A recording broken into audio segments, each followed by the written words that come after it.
everyone, and welcome to today's episode of the vlog. So today we are now prepping the car, the Audi TT Mark 1 convertible for sale, Roadster I should say rather. So if you recall in our video last week, we were speaking about getting the car ready for sale.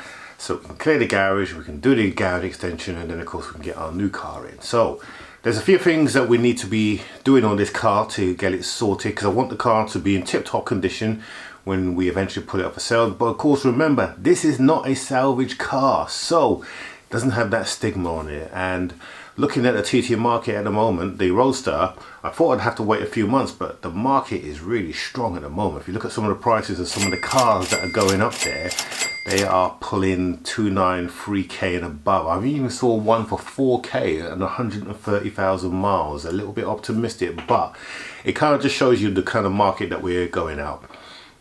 So there are some stuff that needs to be done. So let's go and have a look and see what jobs are outstanding on the TT that we need to sort out before we put that for sale sign on the car. Okay, so welcome back to the TT, and as you can see by the dust on the windscreen, we haven't really done much with this car. I've literally driven this car maybe twice in the time that I've owned it. And so now, since we're going to be doing the work on the garage, we really need to get this car on the road and sold. So there's a number of things that we need to do. Number one, I need to take the front off because there's a loose wire or a broken cable for the fan, so we need to sort that out. Under the bonnet, we're pretty much okay underneath here. That's all done, nice. We just need to do a little bit more tidying up. Down the bottom down here, we have some rust on this sill, which is notorious for at these TTs. We're going to get that sorted and looking decent.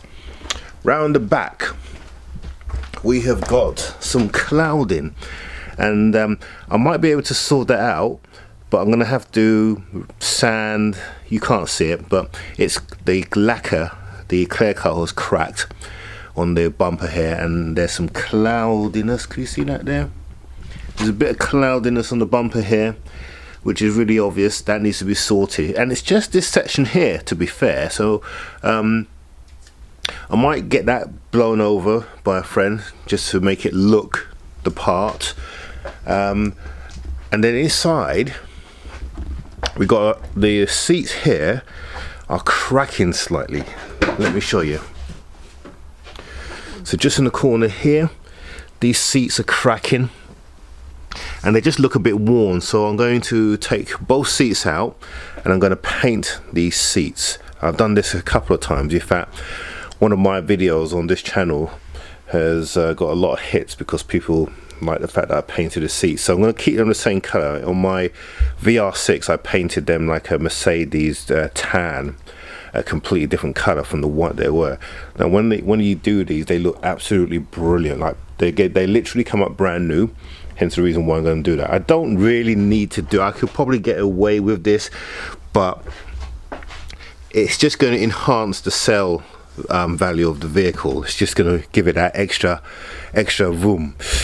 Then we've got the dash pod here. This car is suffering from the classic Audi dash pod scenario, you know, where there you go.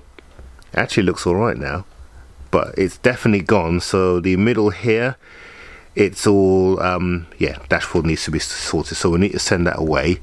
Now I haven't started this car for a little while actually. Let's give it a start. Hey, she started up all right. That's good to hear. Now the reason why I said that, because this car does have or suffers from a parasitic drain, and I need to figure out what's causing that. So it's good to see that the car started, which is nice.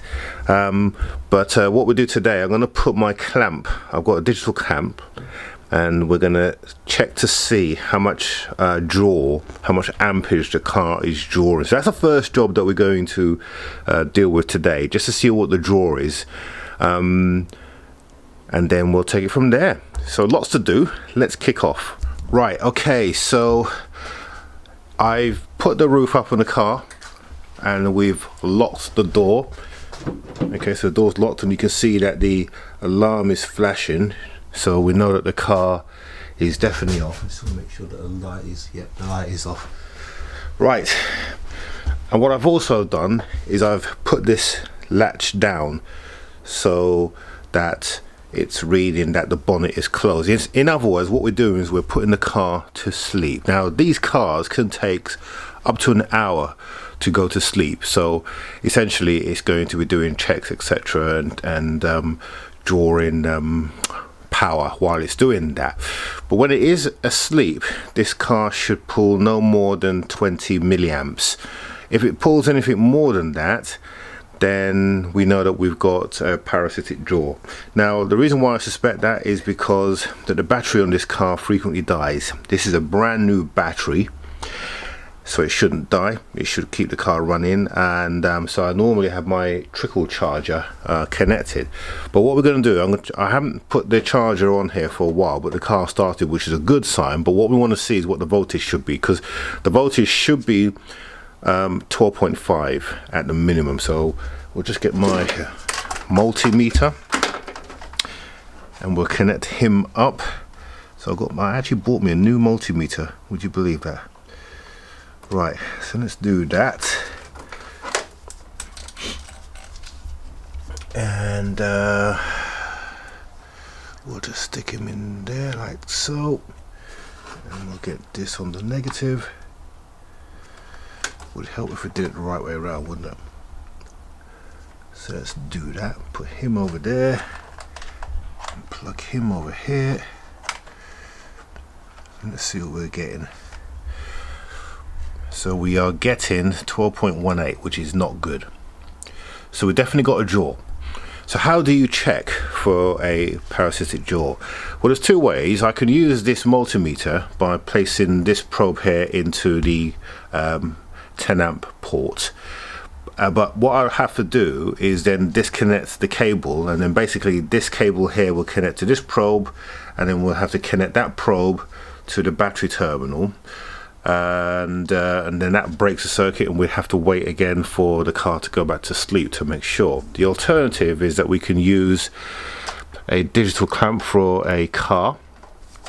Now the reason why you need to make sure that it's for a car, because you can get a standard digital clamp, but a lot of these digital clamps, especially the lower price ones, they are designed for AC only. This one here, I'll put a link. If you go to my Amazon store, I'll put a link on this where you can get this. This is the B-side ACM91. This will do cars as well. And it's very simple to use. Essentially, you just press the button here to turn it on. And then once it comes on, just hold it in. Here we go. She comes on. And then we set it using the select 0 to DC mode, which is what we're selected to an ampage. Then what we have to do is zero it. So what we do is we hold that button there, and that should zero it, which it has. And now we can then attach it to the power. So literally what we do is we just open the clamp, put this on there, it will go around and it will tell us if we got a jaw. And straight away we're seeing that we've got 464 milliamps. So we definitely got a parasitic jaw, and that's the reason why the battery is going flat. So there's our confirmation. What we next got to do is actually confirm that that is the case. Now this car has been shut down or locked for the last 10 minutes, so it may still be running some of its checks. So we'll leave it for a little while, and then we'll do that test again, and if we get the same results, we'll let an hour pass by. If we get the same results, then we know we've definitely got a jaw. In the meantime, what I might do is just have a go at sanding the back of this. Here we go. This smudge here that's in the car, this is the lacquer. I want to see if it actually files that, if I can sand it out and then polish it up again. And I also want to see if we can have a go at the cracks. Again, you can't see it in the camera, but there are definitely some cracks there that need to be dealt with. So we'll have a quick go at that, and then we'll go back and see if we're still drawing the ampage that we just saw. Right, so we have sanded this down with some wet and dry, and down here too, and it's gone through to the undercoat. So it's gone through the colour straight to the undercoat. We only use 800 wet and dry, and here as well it's basically gone down to the undercoat. So what I'm going to do is just paint this section here right along to the other side. The beauty of this is that because the TT has got these lines here, rather than try and feather the whole lot in, we can just do a section and it should look fine. So we'll get that done in a very near future episode. In the meantime, we need to start looking at this drain. It's only been about 10 minutes, so we need to give it a little while longer and we'll come back. But already it's dropped down to about 177, so it's still too high. It should be around 20 milliamps, so that's way too high for what it is. I'm just going to actually check my figures to make sure that I'm actually reading this correct. So we've got 0 dot, so that would be 1 amp.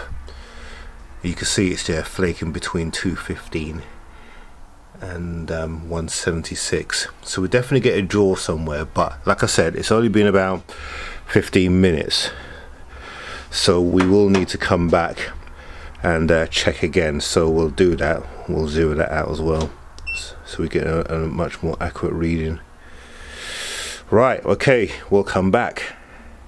Right, so while we're waiting for the car to go to sleep, I just had a quick look underneath the car and I found that one of the water pipes are twisted, plus there's a few cables that are not connected, included, I don't know how I missed this, the thermostat control, so the temperature gauge that goes into the radiator, and also the actual fans themselves. So the two fan connectors are disconnected. In fact, let me show you now. We get under the car.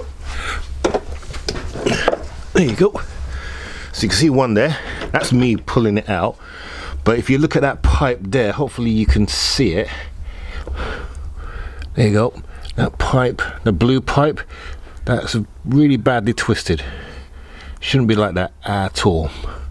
So we need to take the front off, find the ends of the connectors there and get them connected up. And also this here, I don't know whether that's a historic leak or whether that's a new leak, but certainly want to investigate what that leak is as well. All right, let's get the front off.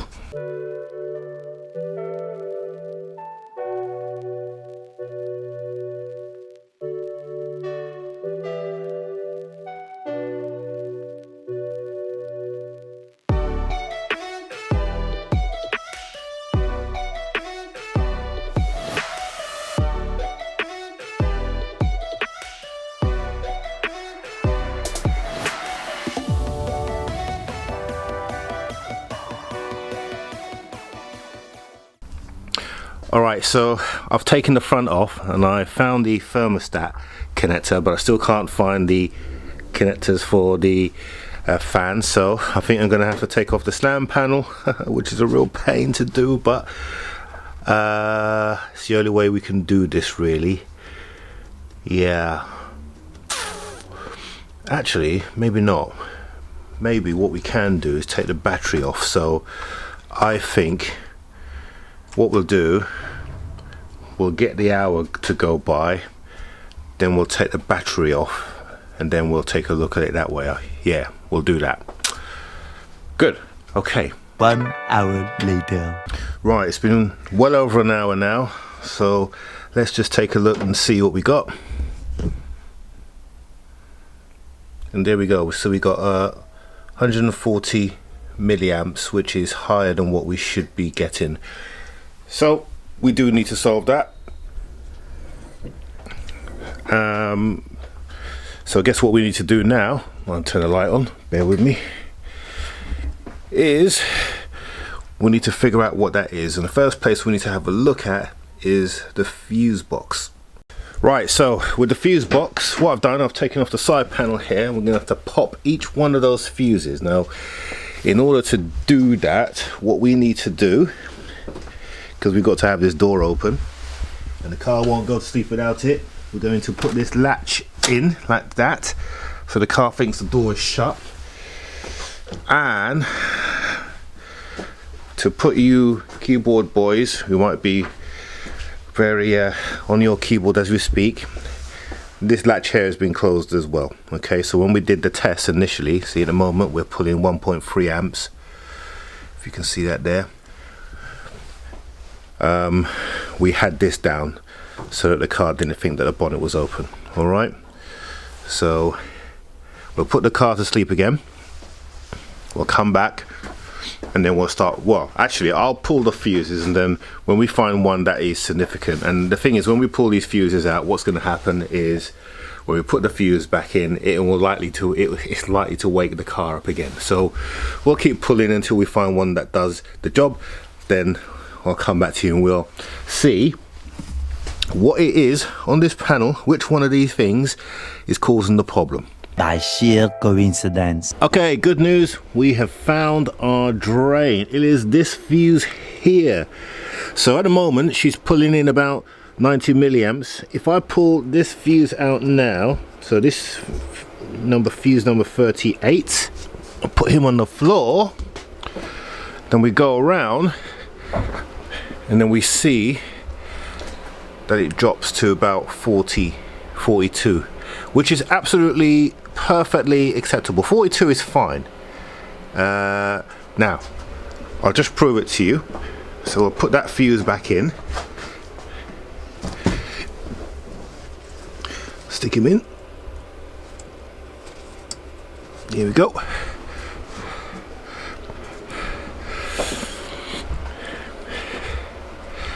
And then you see he's gone up to 90 milliamps.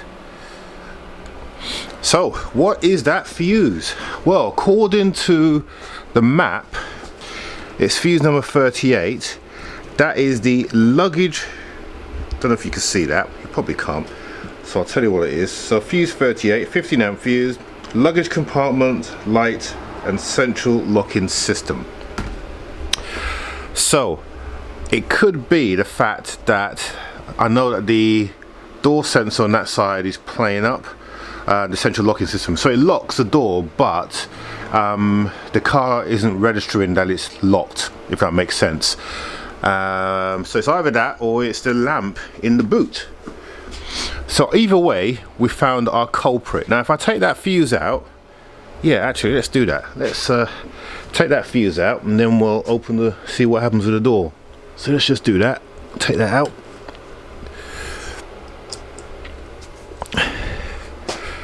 I can see that it's dropped down. Yep, it's dropped down to about 43. Let's open the door. Oh, no central locking. There you go. So that fuse is very important, as you can imagine. Yeah, we have no central locking. So it is the central locking system that's causing it. And like I said, it's the actual motor. So we'll put that back in. Here we go. Here we are. Central locking works now. Oop. Here we go. So yeah, that's what it is then. So I'm glad that we found, but I am going to check the boot, because that is also the light as well, it mentions, isn't it? So I wonder if that light is staying on. Is it hot? It's not hot. It's definitely not hot. But what I will do is I will take that light out. I'll do it off camera. I'll take that light off and see if that makes a difference. Okay, so we're taking the light switch out. The car has gone back to sleep, and as you can see, we're putting 120 milliamps. So the problem is definitely the central locking. And like I said, this is all done up. The door is locked, and we can definitely see that we're putting 122. So it's the central locking, and it's literally that door over there. and I was aware of this when I first had the car. So I've got a new, what it will be the micro switches worn out. These cars are notorious for the micro switches going on them. Literally, it's a little roller and it rubs. I'll show you when I get the new one, but I've ordered that now. That should be here next week, so we'll get that done next week. So in the meantime, we need to sort out the plug for the radiators, fans. So what I'm going to do, first of all, I'm going to take the battery off, and then we're going to go down that route and see if we can get to it from the removing the battery tray. If not, we'll then have to take off this slam panel here.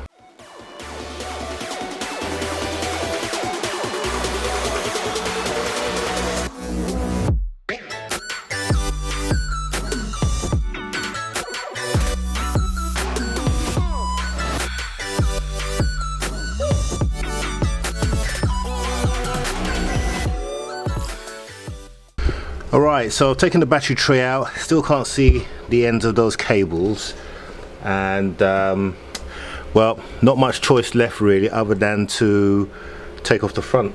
That's the only thing that's left to us. So let's unbolt the front. I've taken the headlights out already to see if that would help. That hasn't.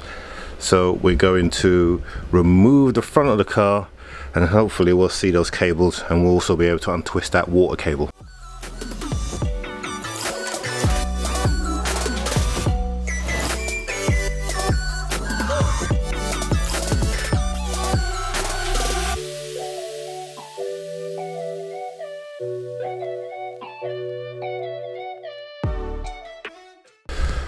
Right, I think I found our wires. If I can point to them, that's them there. These two there. That's our two connectors.